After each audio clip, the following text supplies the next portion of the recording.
Mais étant homme de Dieu, devant les enfants de Dieu, tu te lèves pour aller coller ton ami serviteur de Dieu. Pour moi, en un mot, je dirais que le pasteur qui a commis ou qui a posé cet acte, il n'est pas un homme de Dieu. A manqué tout le fruit de l'esprit, maîtrise de soi, patience. Alors une fois que tu manques le fruit de l'esprit, ça veut dire que tu n'as pas l'esprit de Dieu, donc tu n'es pas un enfant de Dieu. Quel que soit, je suis un homme, une personne, mes parties de la faiblesse étant humain. C'est vrai que ça là, la siliki, la betimbata, développer le langage, mais je ne peux pas faire ça en plein culte. Hey, bon.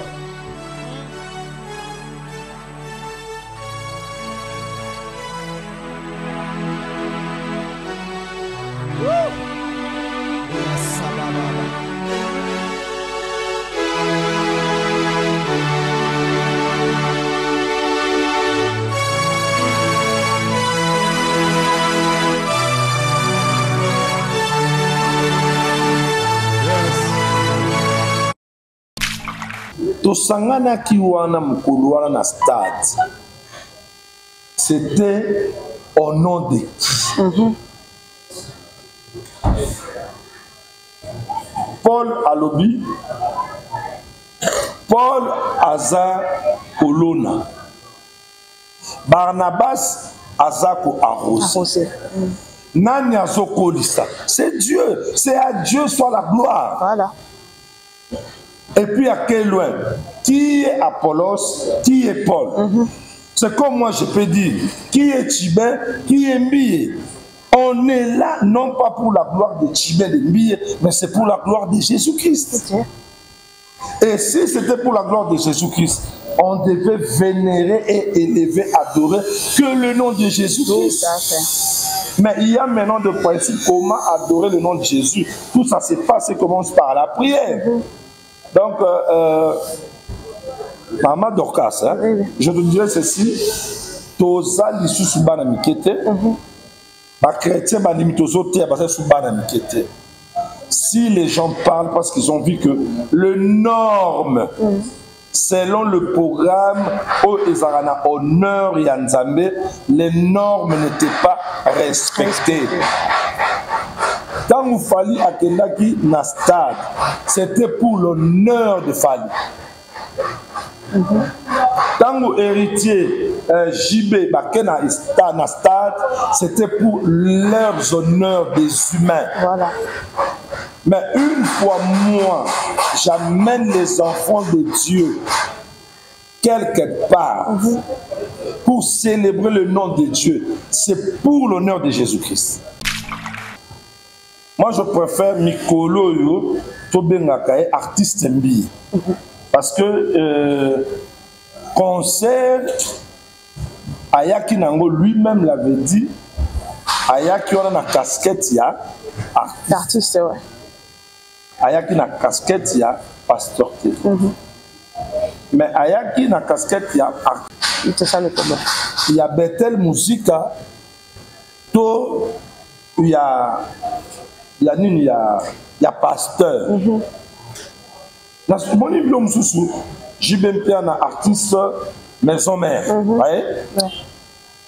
Fali artiste tant qu'on a une casquette il y a artiste artiste musicien chrétien. Donc tu y es bien au Salianzam. Bien qu'il a commencé son ministère par le chant,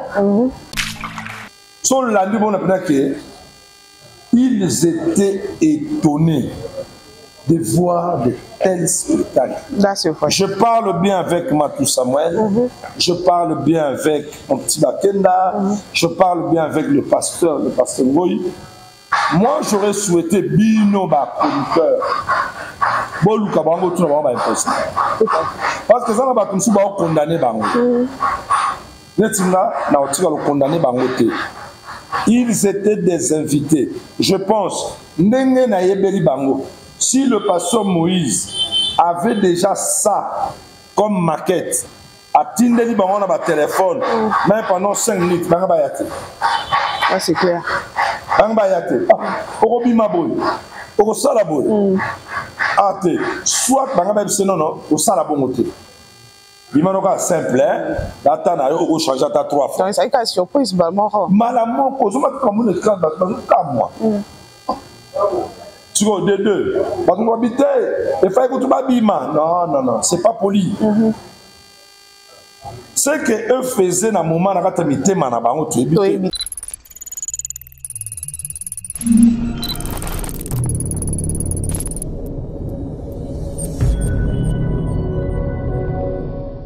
Alors, beauté, la bandignon sort, babonignon sort. J'espère que vous êtes nombreux au Bomesana Kolanda Biso, na Congo Bisengo. Et grande est ma joie de vous retrouver encore en ces instants. Et si Kanos Bozali, je vous salue personnellement. Et à Sengonanga et Zamakasi, qu'on retrouve encore Bino na moment Oyo. Alors, Toza na moment Oyo, na Esikao, comme vous le voyez, et je ne suis pas seul. Naza na pasteur Tiban, ou Aza responsable de l'église. Le racheté de Christ, à qui j'ai dit déjà bonjour pasteur. Bonjour maman. Comment vous allez? Dieu fait grâce. Santé à ma langue. Ils ont déjà et tout. Voilà. Alors pasteur, avec vous, le lot de moi sujet vraiment crucial et puis ça l'ampleur Nambo Canabiso premièrement je dirais et ça il y a concert, il y a pasteur Moïse Mbiye et Outukoleka dernièrement, c'était le dimanche 19 avril, 19 mai. Le dimanche dernier. Alors, on s'est rendu compte que après concert Wana, ma discussion est bimimo et belé. Tension et ça vraiment lucolo ba mikolo. C'est tout le monde qui en parle. C'est pas tout le monde à comprendre nous en tant qu'homme de Dieu, quelqu'un qui sert Dieu, aux autres par exemple et plus aux ana savoir ya bakamboana par rapport ya entrée naïe. Denga kota qui batte belle babi que non et ça bata franc-maçon et ça ya batuboy et ça ya batuboy. Qu'est-ce que vous en pensez? Merci pour cette belle question. Le nom c'est Dorcas Makam. Dorcas Makam. Bien. Maman Dorcas, je crois que tu n'es pas la première personne qui me pose cette question. Tu as bien dit, hein, juste après concert, grave, hein, ça. On a essayé de voir. Je rejoins le nom de tous les enfants de Bethel et puis les amis proches qui collaborent avec la communauté de Bethel et en particulier avec le pasteur Moïse Mbiye. Et ça là qui spectacle. Ayaki wana na casquette, il y a artistes, tout ce que les gens peuvent dire. Yoka.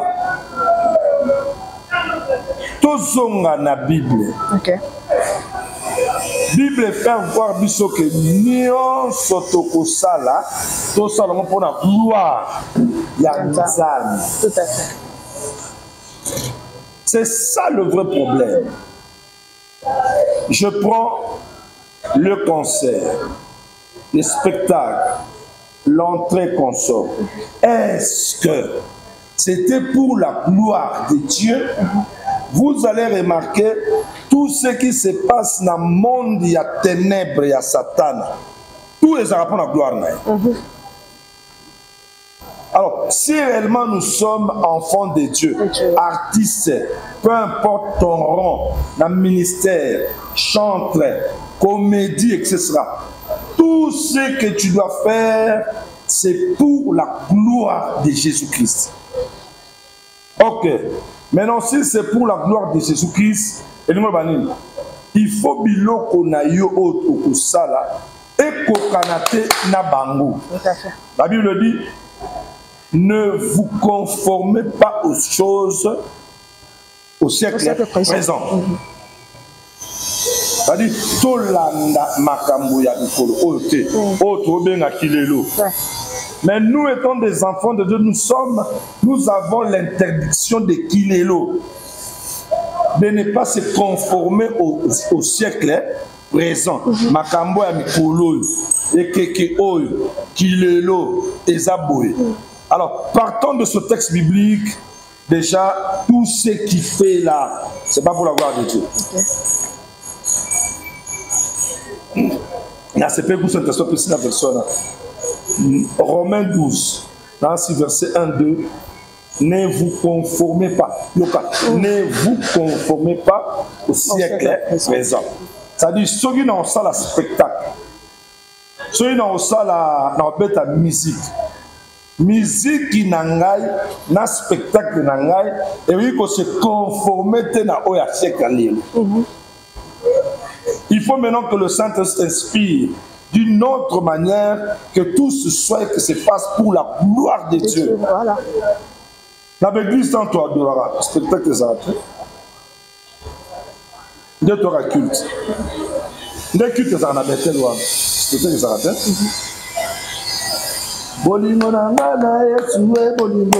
Ça passe, on adore Dieu. Maintenant, au nom et à spectacle, parce que c'est acquis international, il fallait imiter ces choses que ces gens de ce siècle font ou faisaient. Non. Là, on a bien la réponse. Ne vous conformez pas au siècle présent. Alors, si au nom du spectacle, ce qu'il avait fait, conforme, na homme qui est ça là, c'est que ça va prendre la gloire en Zambie. Voilà. Alors, merci beaucoup. Alors, je vais revenir sur ce que vous avez dit tout à l'heure là. On dit très bien que Moïse Ndiye, na concert wana, à l'attaque casquette, il y a musicien, il y a artiste. Mais il faut te préciser bien, il y a artiste, il y a utilité, il y a artiste chrétien. Alors, dans ce que nous savons que il y a la citation à tout seigneur, tout honneur. Peu importe réunion, peu importe et le resangi si bon banda moi na prière d'ouverture, moi ni ne par après bon lancer balle. Mais oh on a peut-être au monde qui en côté alors les gens même baso comparant babidon ils ont presque rendé tifani concert moi il y a fallu il y a fait au fait. Les gens ont totalement raison mais c'est indiscutable. Il y a un texte qui dit que le Bible là où 2 ou 3 sont réunis à mon nom, je suis au milieu d'eux.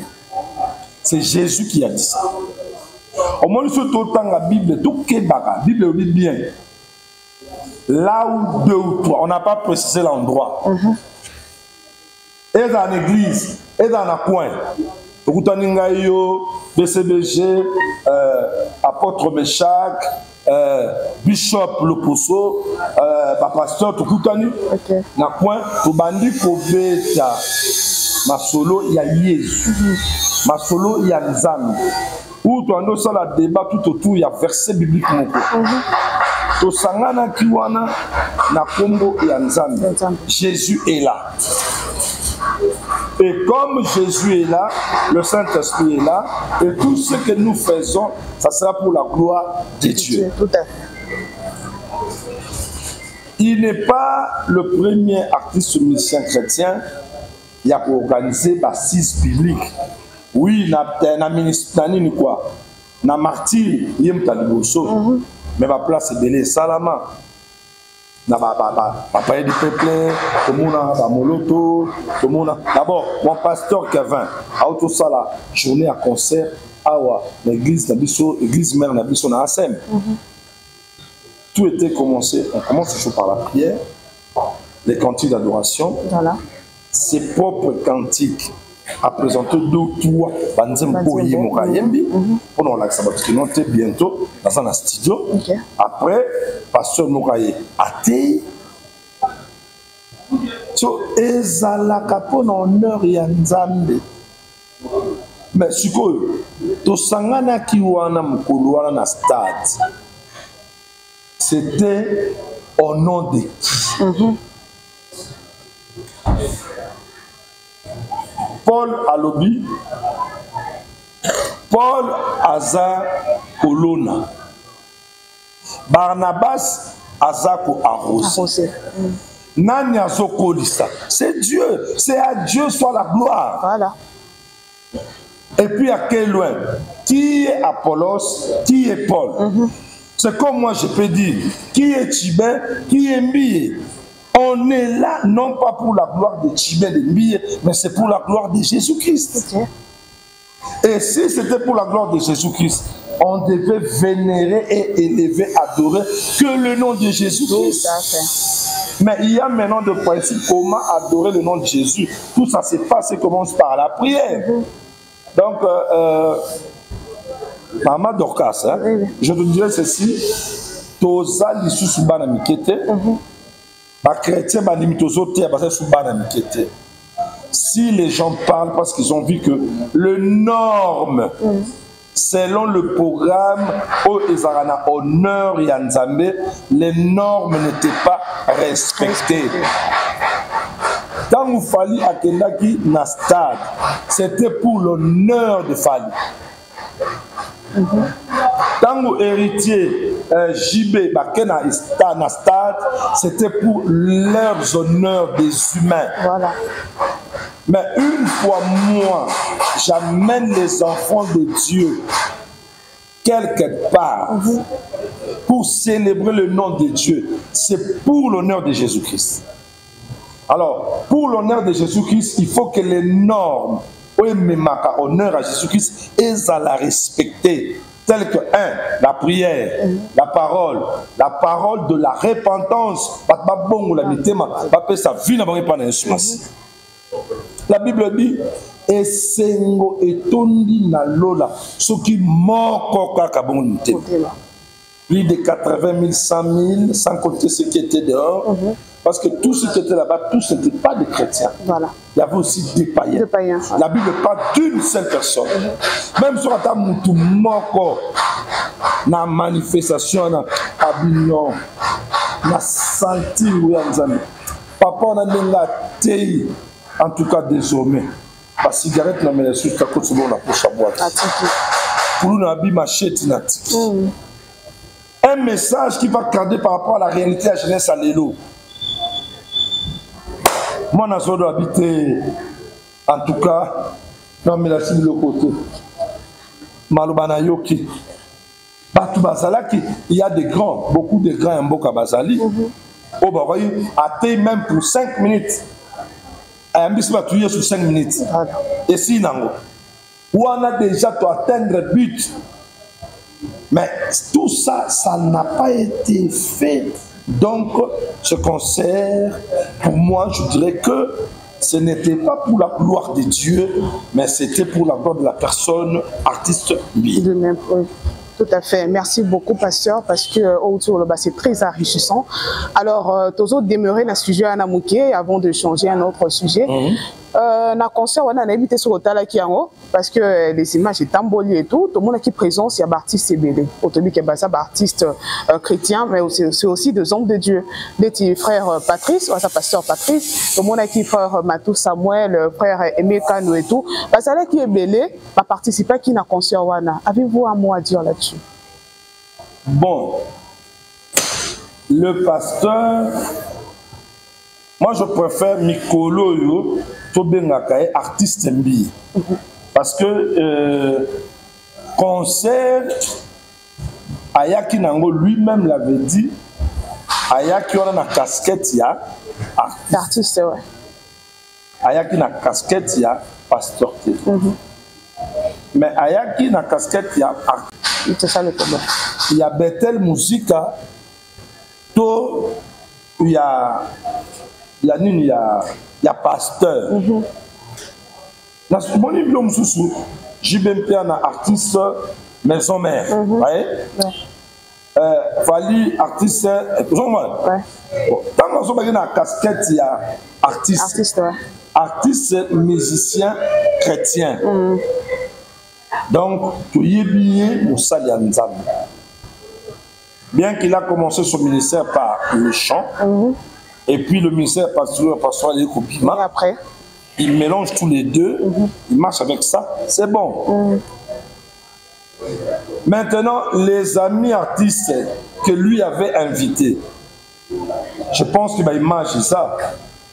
Sur la nuit, on a que ils étaient étonnés de voir de tels spectacles. Je parle bien avec Matou Samuel, je parle bien avec mon petit Bakenda, je parle bien avec le pasteur Ngoy. Moi, j'aurais souhaité bino ba producteur. Bon, Luka Bango, tout le monde va impossible. Parce que ça n'a pas comme si on condamné Bango. Netinga, na otika le condamné Bango. Ils étaient des invités. Je pense, Nenge na Yebeli Bango. Si le pasteur Moïse avait déjà ça comme maquette, à Tindeli Bango na ba téléphone, même pendant 5 minutes, Bango ba yate. Ah, c'est clair. Bango ba yate. Orobi Maboy. Oro Salaboy. Ate. Soit Bango ba yate, non, au Salabomote. Bimanoka simple, data na yo changer ta 3 fois. Donc ça est surprise ba mort. Malamon kozoma comme le cas comme moi. Tu vois de deux. Parce qu'on habite il faut que tu babima. Non, c'est pas poli. Ce que eux faisaient dans moment na kata mitema na bango tu éviter. Peut-être tu prier pour lui. Peut-être. Au moniteur, il y a dans le mal malamoko. Oh, bango sort, baba toi système, baba ta loge. Non, ça c'est pas chrétien. Par rapport à moi, je peux pas dire ça. Yo bengisina la fête na yo. Na yebi ndenge fête aux alaté. Na yebi ta fête anniversaire. Bon, net mouna va bien mouna artiste. Na yebi soit artiste c'est comédien, soit artiste c'est musicien.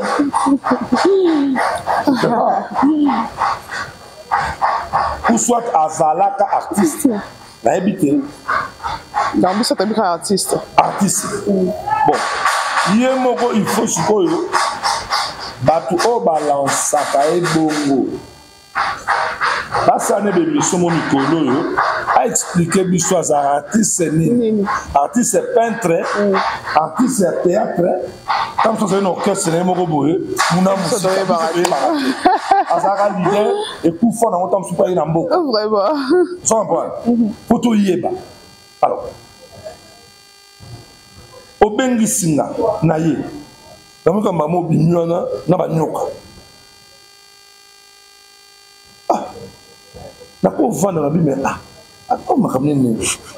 Donc ça la blinde. Même si je veux partir dans ça lango publiquement voilà. dans ça lango poliment na ko so ntom sur le téléphone na selo ka ba obenganga na mimi to na selo ka na ke ko se soulager puis je pars mais pas aussitôt fait aussitôt je pars non.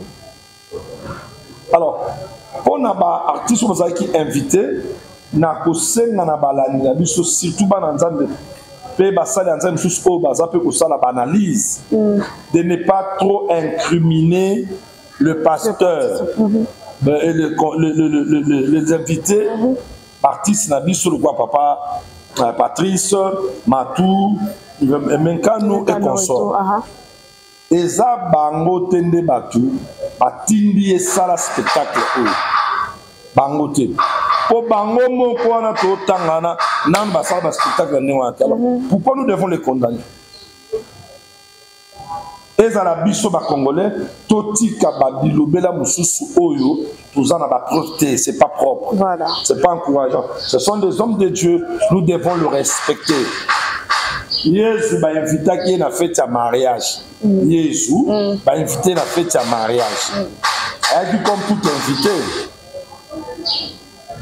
Masangesili maman na yebisi parce que maman n'est pas qui origine na kabota mana nguya molio mosa bon à répondre aux femmes mon heure n'est pas encore arrivé après maman na yebisi ba eko bosa nyonso ko yebisa maiwa bozwango okimo est-ce que Yesu ndazali wana azali na compte programme ya fête wana Bible administrateur a fait ça qui non c'est lui qui connaissait comment les choses étaient passées et tout. Inviter quelqu'un dans une manifestation c'est pas un problème. C'est pas un problème. Donc là je l'aurais dit encore Totika pour Latissa pasteur Ngoyi Moussoko Matou Samuel et consort Totika Kolatissa bango casquette wana ya spectacle ou concert ya artiste mbi voilà Merci beaucoup. Alors, très chers internautes, Ndenge Pasteur Aouti Kolobango, je vais encore répéter cela. Alobi, Totika, condamné, cher homme de Dieu à bateau, parce que ça qui juste simple participant, ça qui juste invité, il y a Pasteur Moïse Mbiye. Donc, ils n'y sont pour rien. Il y a qui juste participer, pour soutenir Moninga na Bango.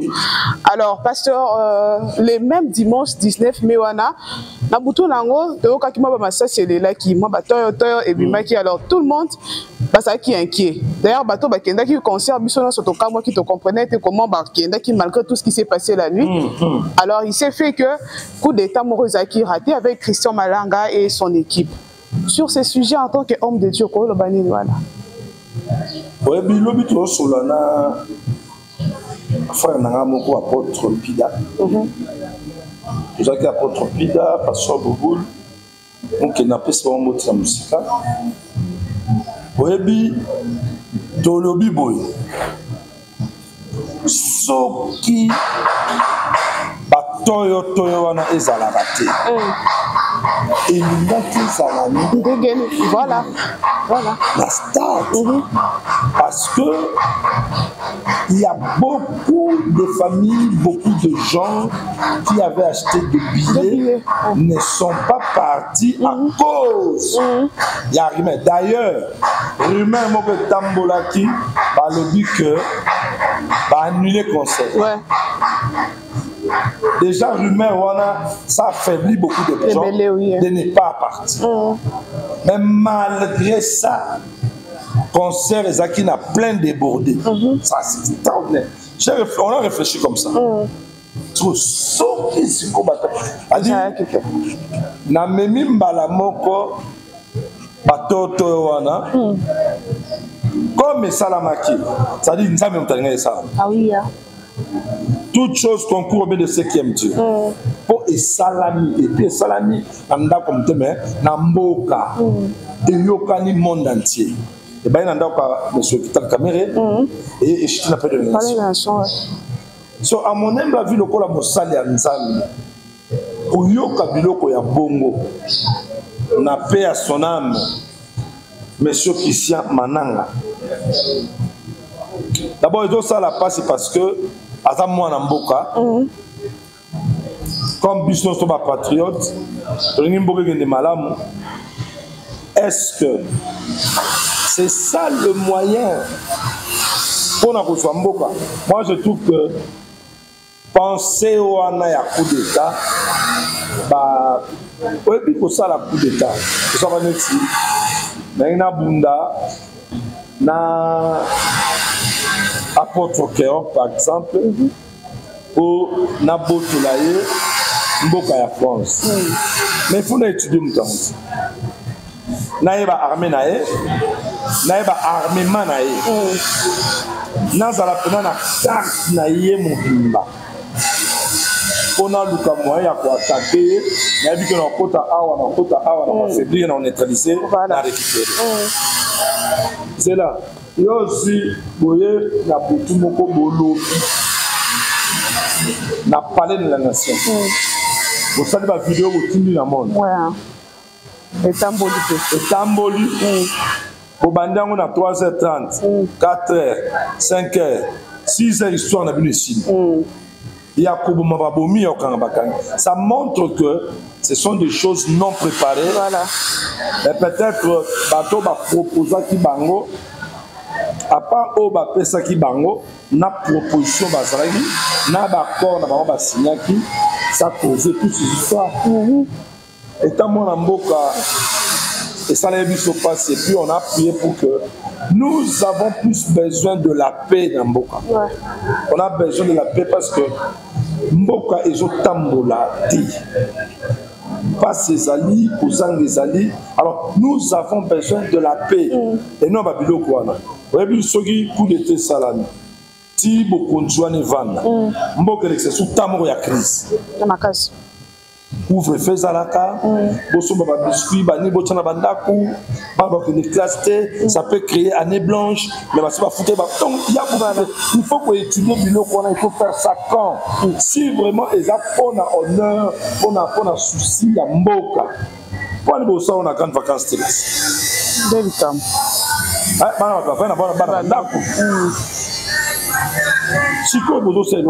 C'est-à-dire ce sont des choses non préparées comme ça, mais il me semble de quoi il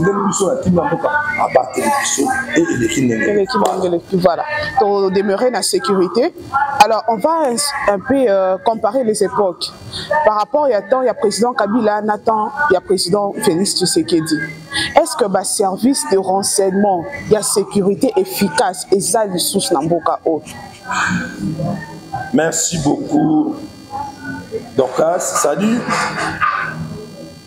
pour bien répondre, on a deux pouvoirs. On doit être clair. Pouvoir, il y a Kabila, sécurité, par renseignement et tout, c'était bien fort. Parce que eux tous travaillaient pour la réussite et l'honneur. Il y a Kabila. Il y a Kabila, ouais. Maintenant, le président Fachi, il y a des infiltrés, pas hypocrites, pas Toumabé, qui ne veulent pas que le pouvoir n'aille vendre. Et le Zara Yangouane. Maintenant, il faut prendre les tâches difficiles. On a détecté les faux. Mais Kabila avait cette facilité. Il y a pour mettre le bateau, il y a les bâtiments. Dans la matière, il y a sécurité, il y a Mboka. Les gens ont comme la tête, où il y a la frontière, on a vu sur la casse. Et la Boma, les a Kinchuka, la frontière, on a casse. La frontière, on a casse, et côté ça va te bébé.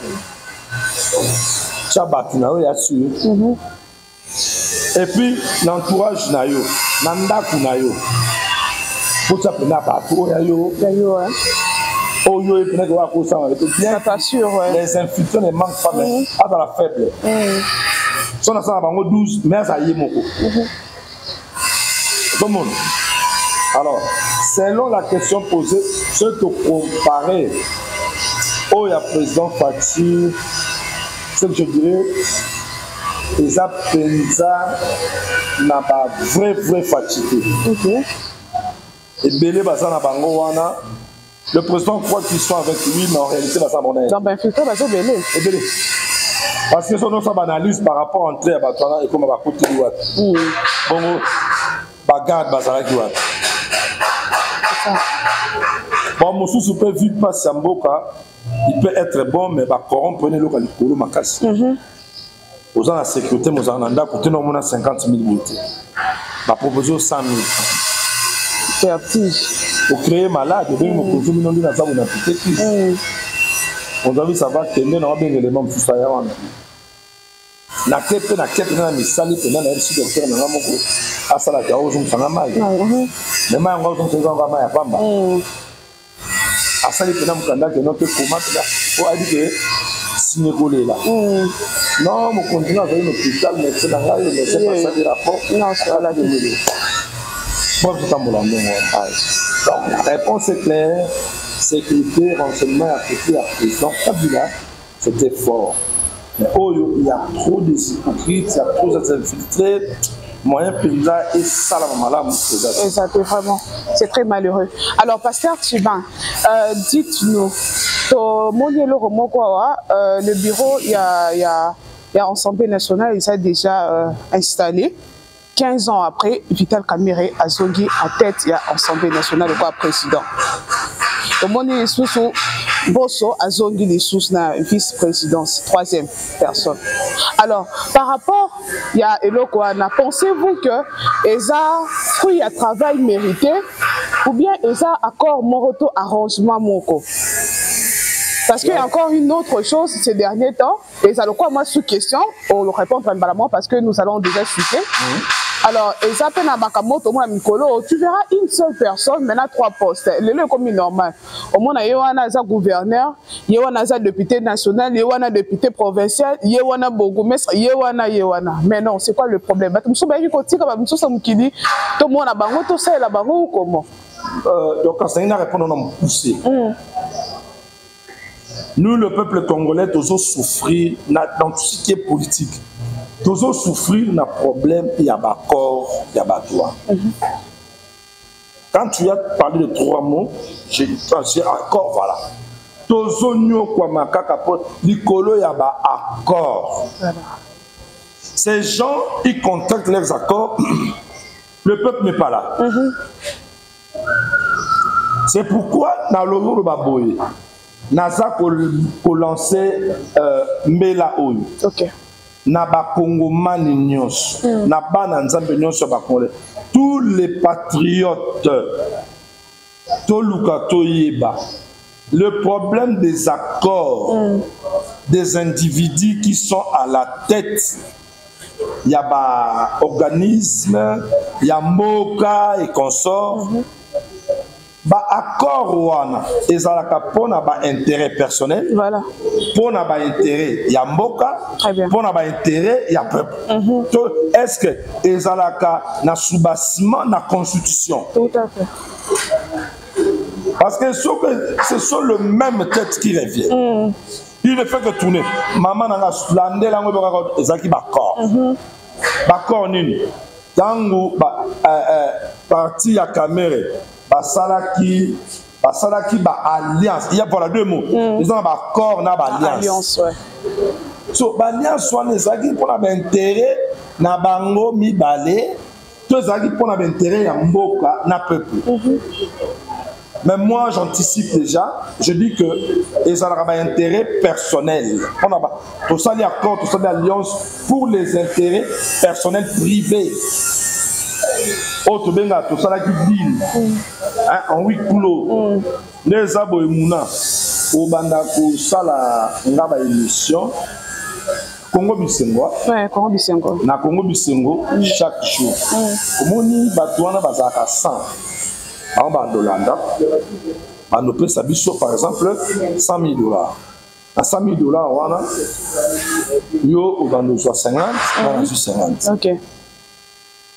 Munadate, pas ça. Bongo sikoyo, ba serviteur na yo na église.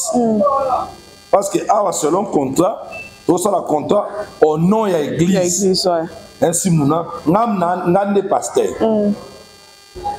En église ni ba pasteur na ngam église étalioté. Moi je pense que ça va genre ba contrat ba accord à bon. Parce que on ne refuse pas. Nous avons signé des accords, nous avons un président, nous avons un président au Parlement, nous avons un labo. C'est pour les intérêts du peuple, mais c'est pour nos propres intérêts. Remarquez, ceux qui ils demeurent friqués. Ils ont de parcelles, ils ont de biens, mais nous les autres, le peuple ne se retrouve pas. Se retrouve.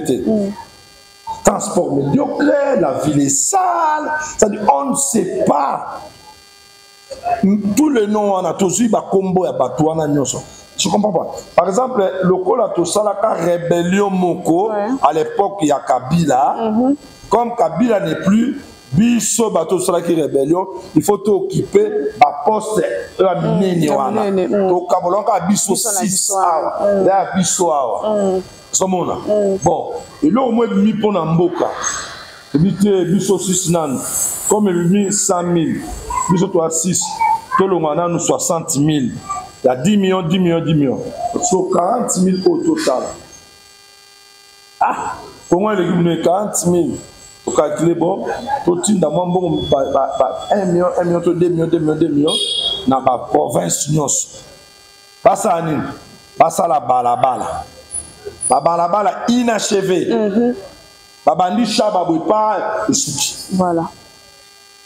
Donc, finalement, on ne sait pas. Alors, par rapport à cette question, moi, Dorcas, tous ont la constitution. Pour y avoir des alliés, au Talamakambamboka, Tambusamboka, sur le problème des accords. Constitution là-bas, accord. La mission prochaine n'est au fond, madame. Ok, merci beaucoup, Pasteur Tuban. Tout ça pour ça, il y a une réaction par rapport à la vidéo mon réseau circulé dans la minute oyo, et ça déjà dans les réseaux sociaux. Tout le monde est pasteur Moro a sauté à Natuluba, mais juste après, tout le monde est pasteur Wale ça y est, à Kangié, à Kolé, na Bilamba, et tout ça, ça se passe sous la chair, en plein culte, devant les fidèles, devant les enfants de Dieu. en tant que pasteur? Impression na les amis. Ok, une fois bien 2 fois, mais je ne maîtrise pas trop le contenu, mais l'action, quel que soit le problème. On a supposé comme tout sous maté, je sais pas qui est, ou bandon là, quoi que ce soit. Mais étant homme de Dieu, devant les enfants de Dieu, tu te lèves pour aller coller ton ami serviteur de Dieu. Pour moi, en un mot, je dirais que le pasteur qui a commis ou qui a posé cet acte, il n'est pas un Dieu. A manqué tout le fruit de l'esprit, maîtrise de soi, patience. Alors, une fois que tu manques le fruit de l'esprit, ça veut dire que tu n'as pas l'esprit de Dieu, donc tu n'es pas un enfant de Dieu. Quel que soit, je suis un homme, une personne, mes parties de la faiblesse étant humain. C'est vrai que ça là, dans Siliki, dans Betimbata, dans développé le langage, mais je ne peux pas faire ça en plein culte. Quel que soit le problème. Cette chair, il faut avoir le pouvoir et assujettir Yango.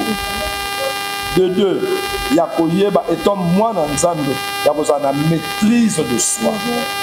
S'il m'insultait, s'il parlait mal de moi, même en citant mon nom dans sa prédication, je pouvais peut-être m'élever, se déplacer, dans Kenangai. Na tiki nanga na bengi organisateur à conférence na bi tala motei na yo makambo en tout cas prochainement na koyate je dans ma voiture je pars soki na kokite na luka numéro na benga na levé pour na une réponse mais réagir devant les gens que non ça c'est satanique bandino bavandiwa na bitumba wana bakokobima te église wana mpe bebi bibola. Ce sont des choses à éviter, quelles que soient les émissions. Donc, ma contribution par rapport à ce vidéo wana yango. Merci beaucoup, pasteur Sylvain. C'est vraiment déplorable le makambo boye, raison pour laquelle on va chercher le monde, c'est le toujours à l'église. Le makambo yango est